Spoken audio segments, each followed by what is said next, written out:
This week on the Million Dollar Plan, we talk about how our financial lifestyles have changed over the last 20 or 30 years and why it is actually more difficult for, let's call them millennials or people in their 20s and 30s to deal with their money than it was for people who are now in their 40s and 50s or 50s and 60s to deal with their money when they were in their 20s and 30s. I'm so pleased this week to be joined by my friend, my right-hand lady on the mic, Nicole. Hi, Nicole. Hi, Pete.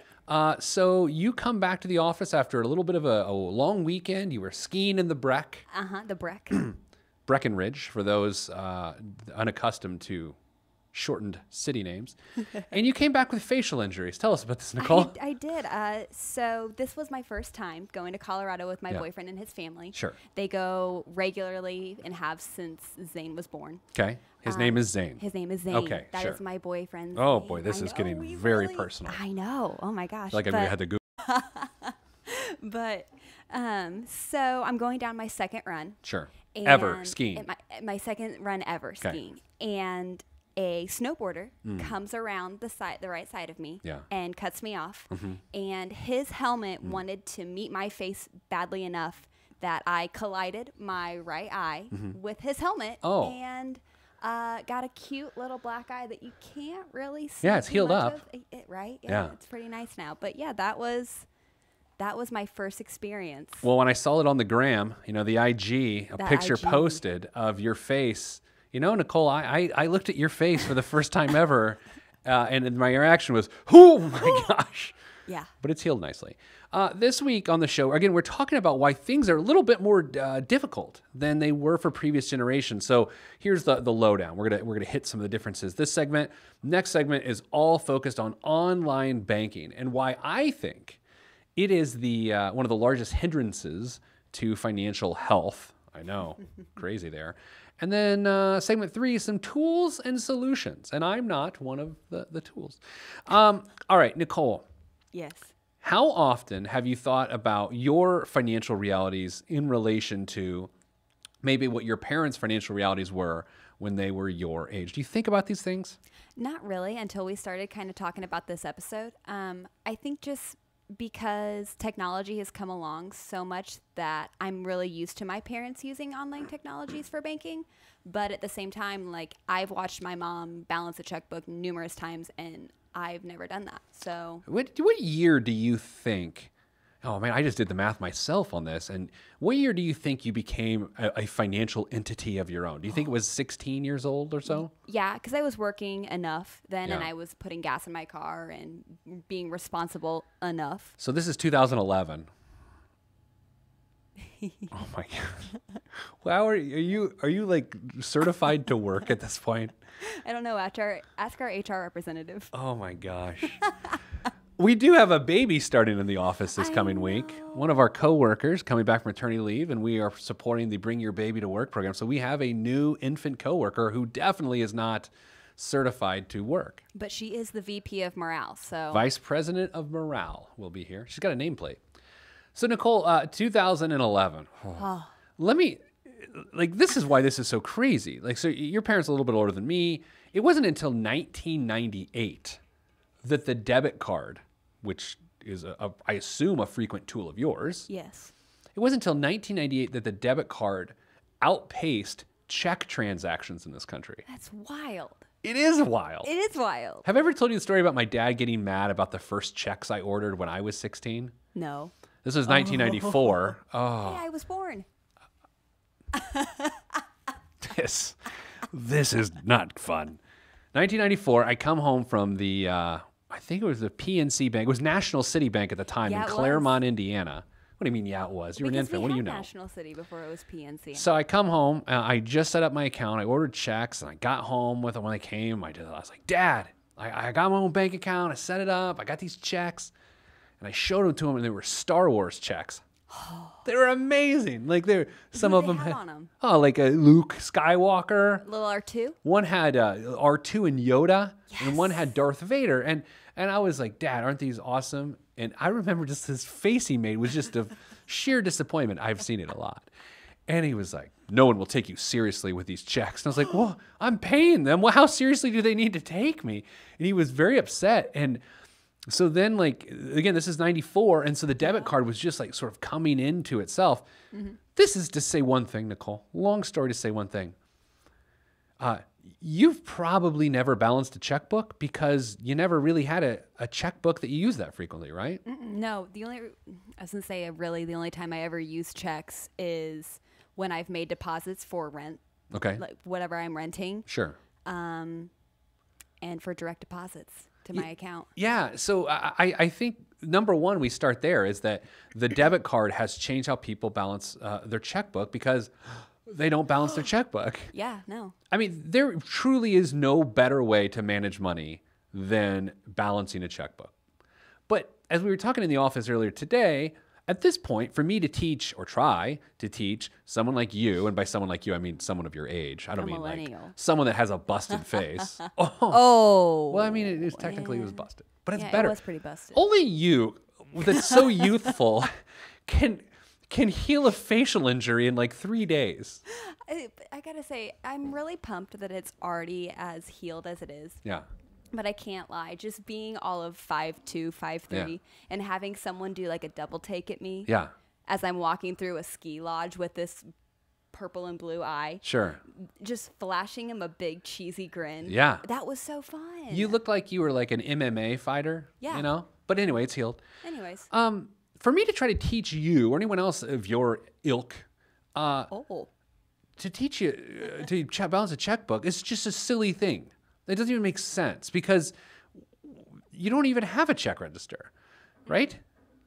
No, I don't. And by the way, since I was right on the cusp, even back in 1994, I probably balanced my check register for 2 to 4 years, maybe. And then with the advent of the debit card, which again surpassed check transactions in 1998, it just wasn't practical. And then people started using online registers, like they used Quicken or QuickBooks, depending on if you're a business or an individual. They started using, Mint.com wasn't around then, but there were different websites like that you could do. Microsoft Money was real big. Have you ever heard of Microsoft Money? I haven't. I didn't even really know it was a thing. Yeah, I mean those were the hotness back in the day. So from a banking perspective, our habits have changed tremendously. And then, Frank, you get into the idea of, like, if you're out with friends and someone pays for drinks or something, you can quick pay them or Venmo them or whatever. And in my generation, because we are in different generations, like I just like flip a dude a 20, like, oh, here you go. And then like, it's never the exact amount. Someone always really owes someone something. Yeah. Well, I'll write you a check. Larry paid for dinner. I'll write you a check. What was our share? It's just like, but you guys just like, psh, and it's done. To the cent. To the cent. So that's different, right? Then you look at how a bank markets and interacts with people today. When I was a boy, I didn't feel like I was my bank's prey. Like, and maybe it was naivete of being a 16-year-old man with a normal hairline. And by man, I mean boyish. A soft boy, if you will. Those soft boys. I was a soft boy at the time. And I never felt like my bank was trying to get over on me. And I think culturally, that just wasn't the thing. Fast forward, 24 years later. Here we are. Yeah, it's just like everything you do when you interact with your bank is you're trying to have this line of defense to think, what are they really trying to get me to do here? Are they getting me to trying to borrow money? Are they trying to get me to save money? Are they trying to get me to use my credit card more so they slip up and owe them interest? And so at some point in time, it definitely within the last 20 years, it's crossed over to from my bank is my advocate to my bank is my adversary. And I think the only place you're going to find any relief to that concept and sentiment is if you're with a credit union, because credit unions don't really act that way, or a small community bank, because they don't necessarily really act that way. It really is the big five banks that come in, or regional banks, and you feel like they're profit center, which I think 20 years ago, you didn't feel like they're profit center. So culturally, Nicole, you're in a scenario where, still within the last 5 years, you're learning adult money skills, right? Yeah. Oh my gosh, yeah. Of which one of your biggest allies all along, your bank, your advocate, is working against you. And that is also to suggest that consumer brands are doing the same thing. 20 years ago, when you're going to make a decision at or wherever else, choose your favorite, mall brand, they didn't necessarily encourage poor decision-making financially as they do today. Yeah. They would leave it to the individual to decide what makes sense. And they would actually argue today that they're still doing that. They would say, look, just because we offer something doesn't mean that the person has to take us up on the offer. But that is insincere at best. Yeah. Oh my gosh. Yeah. I think we've touched on this before, but when I worked for a retailer at large, I was 16 or 17 years old asking people if they wanted to register for that retailer's card. Yeah. And then I would hear other people around me telling them that it wouldn't hurt their credit if they were rejected. Yeah. So it's definitely changed. And I guess the idea is there's different income streams that a business has sort of learned that can, even to a retailer, they've got sales, they've got credit card interest when people pay on the cards, and those different sort of marketing alignments and solutions. So then you also look at, I feel like I just need to call. Can we buy a cough button this year? Yeah. Oh, yeah. Do you think it's in the budget? I think so. I'm just going to cough on Mike. Then you've got technology costs. Okay, so I bought my first cell phone 95, 96, right? Yes. But my monthly bill was like $30 a month because there was no data. Yeah, that data. I mean, if I wanted to get a document to someone, I would send a facsimile. Oh. Right? And so that was cheaper. Internet, like home internet, whatever, right? So Dial up. Probably $200 to $300 in technology costs. Netflix and chill, all those sorts of things that exist today that didn't exist then. So even if you just look at the very basics of what you consider to be your utilities or fixed costs, Nicole, I'm guessing you got $250 a month difference between what your parents had at your exact same age. Yeah. Oh my gosh. Yeah. My cell phone bill alone is $100 a month. Yeah. Just for me. Well, you like to talk. I do. And text Bitmojis and things. The Bitmojis. Your gift game is strong. All right, let's do this. Let's take a break, as we've been talking a while. Take a break, come back. We'll hit student loans quickly, and then we're going to go into online banking and why it's the most convenient thing in the world. But as you know, convenience does not always equal smarts. That's all next in the $1 Million Plan. I'm Pedro de Pesos.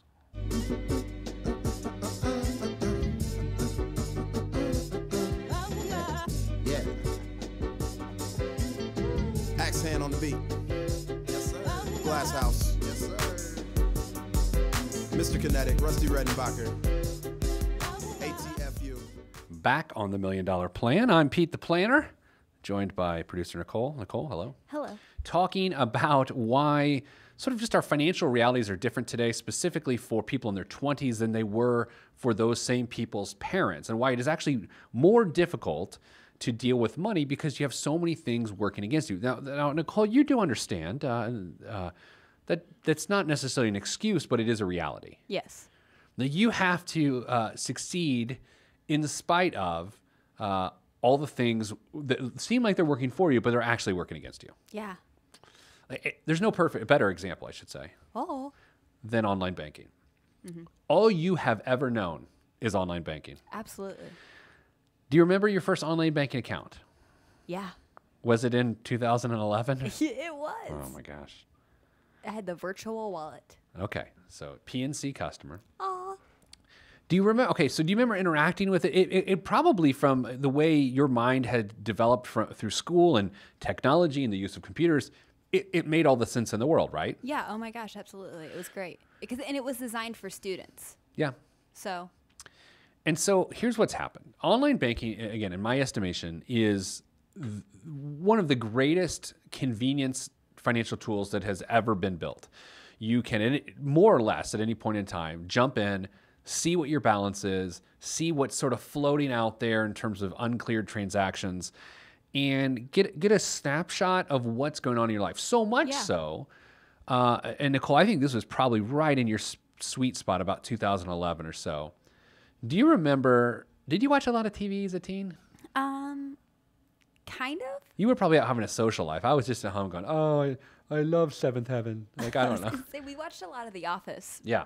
So do you remember there was a Chase commercial specifically where a guy was out shopping for televisions. The store was supposed to look like on TV like it was Best Buy. Okay. But, you know, Chase is not going to have a guy at Best Buy. Yeah. It's just a nameless TV store. And he's looking at 2 price tags, and he's trying to decide to buy, I'm making this part up, $1,700 TV or a $1,200 TV. Yeah. And you can see the guy's perplexed. Either that or he had not had enough fiber. You don't know. You don't know. You don't know. You You're can't just call it. watching TV, Yeah. just trying to watch The Office.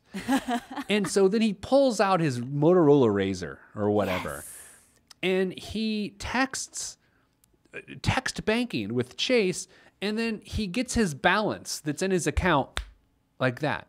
And this was supposed to represent this idea that, like, oh, this guy's making a good decision. He's making sure he's not overspending. And my theory has always been, since the moment I saw that commercial, because I was a full-grown man when that commercial came out. No more soft boys. I was not a soft boy. We'll get to the soft boy origin here in a few minutes. I just remember thinking, if you have to check your balance to see if you can afford something, you can't afford it. No, absolutely not. Do you ever have a friend named Trevor? Yeah, he was kind of, well, I take wouldn't it go as easy. far as friend. Okay, an acquaintance. Yeah. I had a he good class. friend named Trevor. We called him T. T. And in college, our freshman year specifically, after a night of what college kids do, Shenanigans.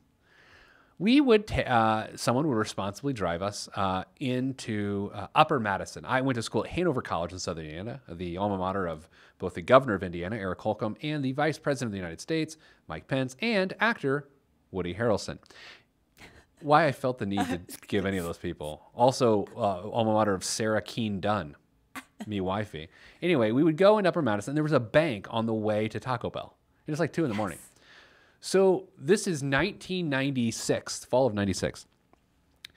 T would have whoever was driving stop at the bank. I think it was like Ohio River Valley. I don't even know the name of the bank, whatever. Stop at the bank so he could check his balance to see if he could afford a number 2 or a number 4, because the 4 was the Mexican pizza, I believe. Ooh. Right? With like a Mexi Melt or something. But 2 was just like 2 chicken tacos and like a handshake. It wasn't much. Didn't get much. And whether they washed their hands or not, I don't know. It was Upper Madison. And but that's like that's just what has happened now with online banking. People check their balance to see what is there before they spend it. And again, you're listening to this, you're like, yes, that's exactly what I do, and there's nothing wrong with that. No, you were wrong, sir. I was just going to go, stop it. It's okay, here's the deal. If you check your resources every time before you spend said resources, you will spend more resources because you were thinking, oh, I'm just letting myself so I can make a responsible decision. No, for 1,000 different reasons. Because what it does is it forces you to say, oh, there's more resources than I thought. I'm going to spend more than I planned. And why that happens, there's a lot of different reasons. Number one, let's say you don't share money with someone. It's just you. There's the idea that a transaction may not have cleared right away, right? There's also the idea if you're spending on a weekend that maybe an automatic debit that comes out of your account for a payment that you had set up doesn't come out until Monday. And so you see a lot of overdraft charges on Mondays and Tuesdays because sometimes, banks get wonky with how they clear transactions through the weekend. Like, there's a reason for that, right? Because they're just gorging people with overdraft fees. And then if you share money with someone and you have the same account, let's say I'm in Baltimore like I was this week, and be more stand up. I don't know. I still haven't figured out a cool way to greet a city I'm in. Be more stand up. Where you at? I don't know. That went as well just now as it did on Twitter. Yeah, right. It just doesn't go well. So I was in Baltimore, and let's say I'm spending some monies, and Mrs. Planner's back on the homestead spending some monies. Some money. And it's getting lower. It's getting lower. And let's say she goes on. I'll be the bad guy here. Let's say I go on, and I'm about to buy a new tuxedo in Baltimore. Ooh, you're feeling flashy. I did just get a new tux, but it's not in Baltimore anyway. So I got this new tux. Let's say I bought it in Baltimore, but I check my balance to see if I can afford it, and then I make this transaction, and then it just crushes whatever Mrs. Planner's trying to do at home. Separate issue, but you know what I mean? Yeah. Because 2 people are going on the same account. Oh. I believe the proper amount of time to check your online banking purchases is about twice a month. I don't have a horrible problem with people getting a morning email update with their balance, but I think if you balance spend is what we call it, where you consistently check your balance to then decide how many resources you have, it goes back to this toilet paper thing we talk about a lot. If you go in the restroom and there's a full roll of TP and you acknowledge that as you're seated, you will use more TP on that particular transaction, right? Yeah, absolutely. And if you are in there and after it's too late, you look over and you see cardboard, your behavior shifts. That is shifts with an F. It shifts. And in that moment, you're going to use fewer resources because fewer resources are available, yet nothing else has changed except your behavior and your reaction to those resources, right? Yeah, absolutely. Absolutely. So that's what happens. That is what happens. And that's what happens in your financial life. It's like if you go to your grandma's house and it's Thanksgiving, one of those holidays you celebrate, the Feast of the Epiphany. I don't know why you're there. Or Thanksgiving. And there's a little candy dish filled with M&Ms. And let's say it's a big candy dish. You're going to grab more M&Ms than if it's just a little bit of candy dish that's got like 7 M&Ms in it. You're not going to take them all. Yeah, you can't be that person. I mean, some people listening right now are like, I would take grandma's last M&Ms. Oh, no.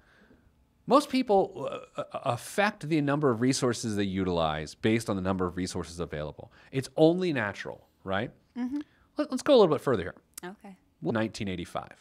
Ooh. Were your parents married at this point? Nope, they got married in 89. Okay. 1985. So they're just out loving life at this point because they're not married. It's great. Yeah. And let's say they, they wake up in the morning.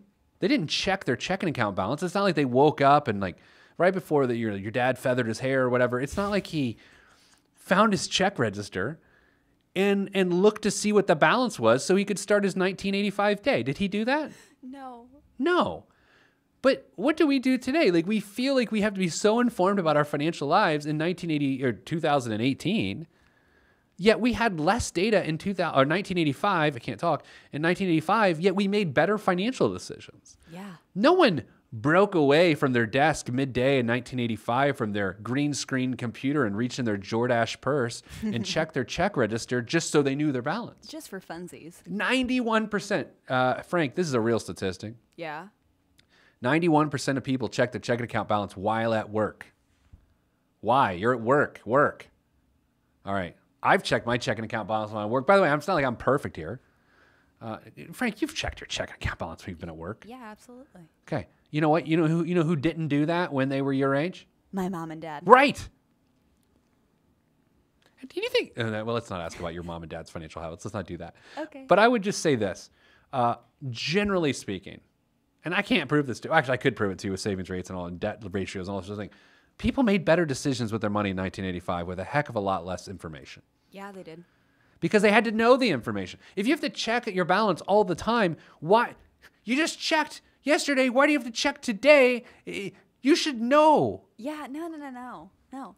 That's like really the only times that I'm ever truly checking my balance is every couple of days or so to make sure that there's not any bogus charges. Sure, bogus charges. Yeah, bogus charges. And then every couple of weeks when we get paid or so because I move my money around. Yeah, you're a shell game with your money. Yeah. Let's Paying take myself first. I'm all fired up. Let's take a break. We're going to come back and we're going to talk about, okay, so look, it's now harder to be a good financial consumer. Not easier, harder in 2018 than it was in 1985 or 1994 or whatever. It's just harder in these last 20 years. When we come back, we're going to talk about how to fix that. And also, I guess I have to tell you the origin of the soft boy story. And we didn't touch on student loans either. By the way, today's generation of 20-somethings have more student loans than their parents did. Therefore, it is more difficult. So we covered that in, 3 seconds? Yeah, we did it. Let's take a break. This is the $1 Million Plan. I'm Pete the Planner.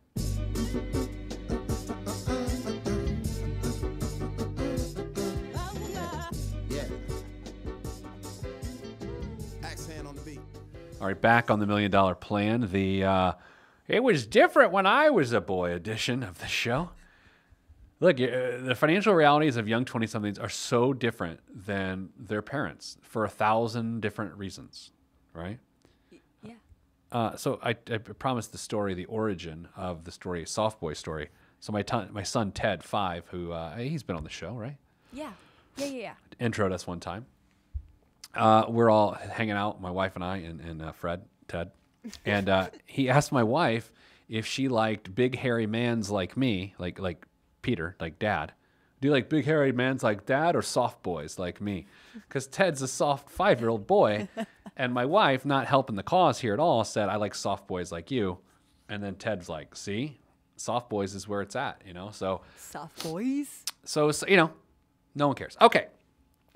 So let's look at, I'm just going to warn you right now. If you're watching on PeteThePlanner.tv or you're listening on the radio or podcast, in the next several minutes, I'm going to sneeze.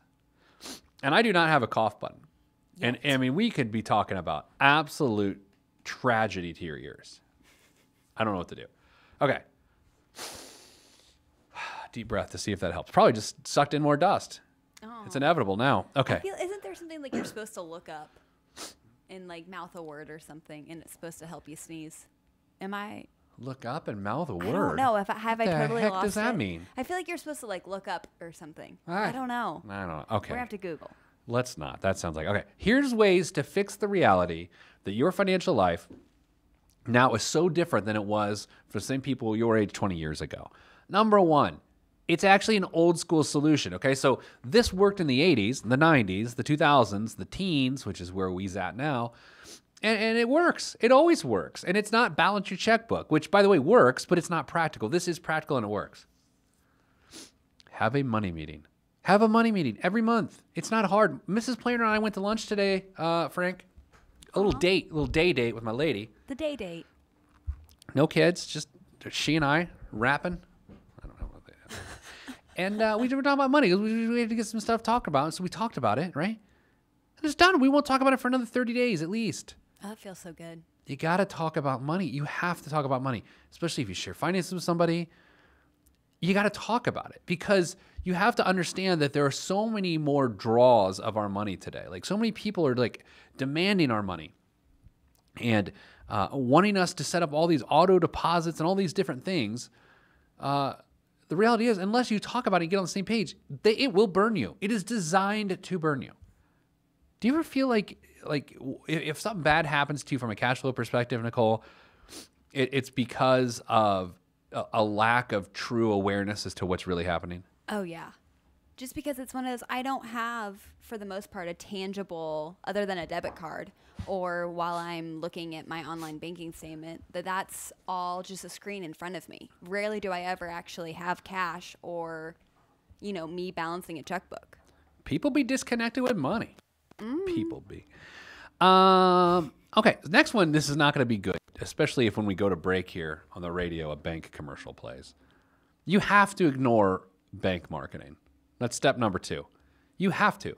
Now, if you bank at a credit union or a small community bank, listen to them. They're probably your friends. But if you don't, if you bank at a big bank, I've got some accounts at big banks. I've got accounts at small banks. Ignore every piece of big bank marketing. Every single one.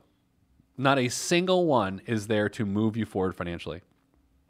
Nicole, can you create very profitable bank relationships off of our projects for 2018 list? I will be sure to cross that. Because I'm pretty sure it just crossed itself out. I was going to say.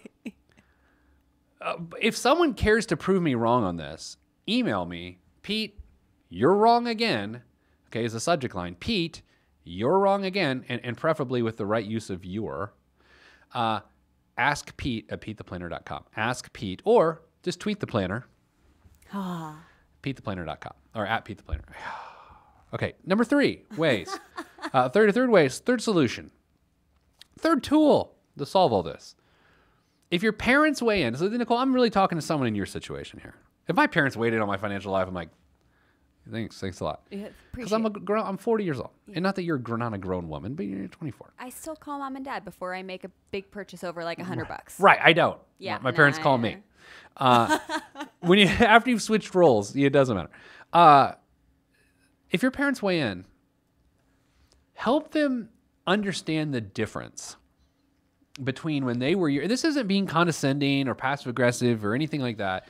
It's just like, you know, mom and dad, when you were my age, how was your financial life different than mine? And then as you start to walk through and identify it, what you're going to notice, all the things we talked about in the first segment, spending, banking habits, way people market to you, tech costs, student loans, all different. All different. So it's not the same thing. It's, oh, well, you should try this. Based on what? Were you a 24-year-old in 2018? No. And that's not that they don't know what they're talking about, but and not specifically, I'm not even talking about your parents. I'm talking about anyone this age. Your parents actually don't know what they're talking about to be 24 when they were your age. They just don't. Nope. No chance. They don't know what it's like to be 24 in 2018. Mm-mm. It's like, well, it's the same thing. It's the same principles. People don't have the same sensibility. Nothing to, true, but it has nothing to do with it. I think my favorite thing, too, is when adults will try and make note of that. A lot of millennials have or are making a larger salary than they were at that time. But at the same time, we're paying more student loans. Sure. And exactly like you said, like I probably have $200 to $250 more dollars a month that I'm accounting for. When I was a boy, gas was 97 cents a gallon. Next, stop looking at your checking account balance. Stop. Frank, how many times a week do you know what your balance is? I check it maybe once or twice. Really? But it's not, it's like I said, it's not for me to see exactly how much money I have in my account at that time. It's me making sure that I'm not getting charged anything weird. So that's right. So you're doing it right. Yeah. So I'm not, it's not a crutch as, oh, can I spend this $25? No. I, for the most part, have a good between $10 to $15 idea of how much is in my account. If you've ever looked at your balance twice in one day and not for some specific reason other than it's on and you're about to start spending money, you got a problem. If you look at your checking account balance every single day, you got a problem. And don't, again, you're going to email me. Oh, I do it for bank fraud. Make sure there's no fraud. Oh, well, just wait a day. I mean, you don't have to look every single day. Now, look, if you're legitimately going in there to see if there's fraud and you're not doing it to see what your balance is so you can spend more money, you're in the minority. Maybe older Americans do that, but I don't think a lot of millennials go in there daily to check for fraud. That's a pretty paranoid perspective for a 20-something. And then finally, man, you're going to hate this piece of advice. I mean, you're going to hate it. Turn off overdraft protection. Turn it off. Turn it off. Which is to suggest if you have money or you have an account and you run out of money, too bad, so sad. Doesn't matter. That will bounce. That transaction will bounce. You will get declined, and you will learn a lesson. That's the way to stop. Oh, Peter, I've got $500 in overdraft fees this quarter. You know how you stop that? Turn off overdraft protection and have your stuff bounce. What if it's something that I really need? Do you? If you overdraft that much, do you really need something? Probably not.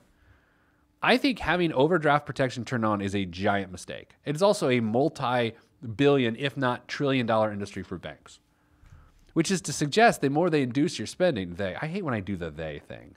It seems lazy, right? But the more they induce your spending with use your debit card 20 times this month and get blah, blah, blah, blah, blah, they're trying to help you spend too much. They are incentivized to get you to spend too much as opposed to too little.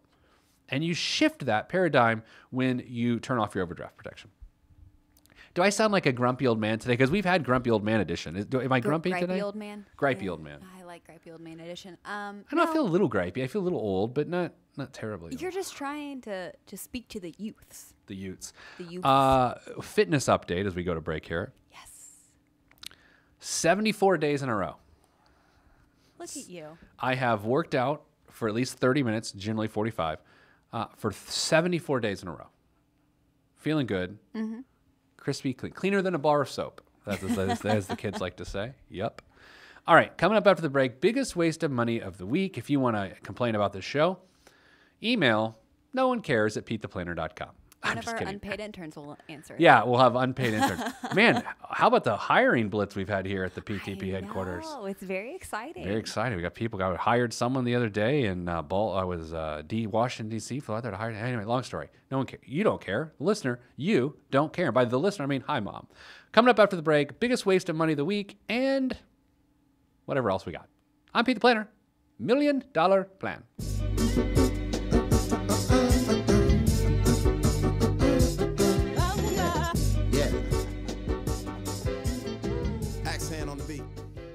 Back on the $1 Million Plan. We're like totally out of time. I totally talked too much. Frank, it was so good to have you back on the show this week. It's been fun. We've been having subpar guests like my daughter, Ollie. Oh, yeah. If you missed that episode, go to PeteThePlanner.tv. You can watch it, or go to the podcast at, I don't know, we have a podcast, $1 Million Plan. This week's biggest waste of money of the week, which we don't have much time for, but we're going to do anyway, is, Nicole, I'm on the fence about this. It's the RX bar. You know those bars that are at the coffee shop below us downstairs? Yeah. Like they always like, they have the ingredients in the front. 3 egg whites, 6 almonds, 4 cashews, 2 dates, and no BS. That's what it says on there. Do you like them? I don't know. I've never tried them. I've Really? heard that they're a little tough. They're a little tough, and I have to be super hungry, but they're really healthy. I mean, you get 12 grams of protein in it, and there's like no garbage in it, no sugar, no BS. added sugar, no BS. No But BS. sometimes I had one the other day, it kind of tasted like there was BS in it. Like it was like dark. It wasn't great. So I saw you eating it the other day. it was like I was cringing. Yeah. But they're good. I don't know. But Okay, those cashews. It was cashews. Oh. All right, that's it. We're out of time. Next week on the show, we're going to talk about things. Lots of things. Okay, so that's it. Sending good vibes because good vibes are all this in the budget. I'm Pete the Planner. This is $1 Million Plan.